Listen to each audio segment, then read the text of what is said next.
Matapos ang sunod-sunod na pag-atake at pagkamatay sa airstrike ng isa nilang commander, nagpaula naman ng rocket ang grupong Hezbollah sa ilang bahagi ng Israel kahapon.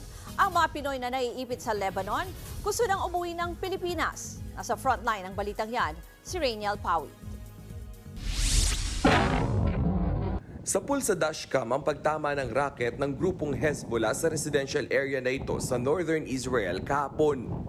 2 nakagaraheng sasakyan ang tinamaan ng bomba, habang 3 residente naman ang nasugatan. Sa iba pang bahagi ng northern Israel, ilang bahay at sasakyan din ang nasunog dahil sa rocket attack. Suma total 70 rocket galing Lebanon ang pinakawala ng Hezbollah kahapon papunta sa ilang target sa Golan Heights, Upper Galilee at sa Fed. Nangyari ang pag-atake 2 araw lang matapos bombay ng Israel ang ilang gusali sa Beirut, Lebanon, na ikinamatay ng Hezbollah commander na si Ibrahim Makil. Bukod sa kanya, 37 iba pa ang nasawi sa pag-atake.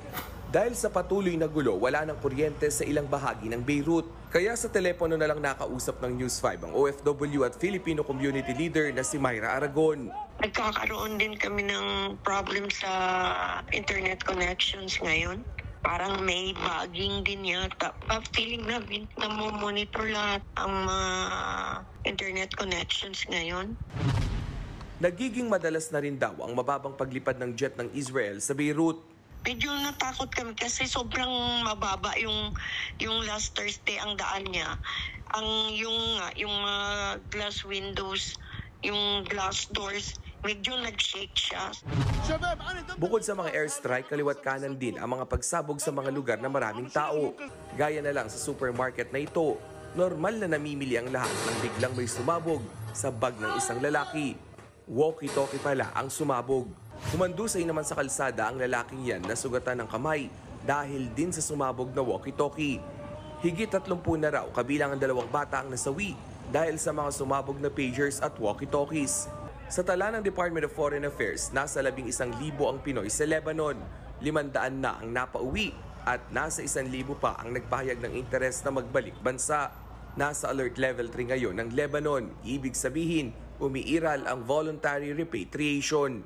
Kasi matagal na tayo under alert level 3, but Filipinos are not reacting too much. What we are doing is simply to advise our kababayans there to do what is sensible, what is prudent, and leave Lebanon while the situation right now is difficult.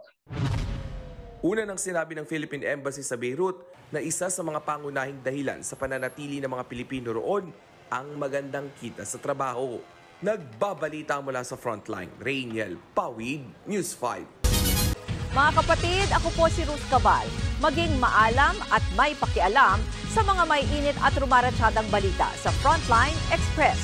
Para maging updated sa balitaan, mag-subscribe lang sa social media pages ng News 5.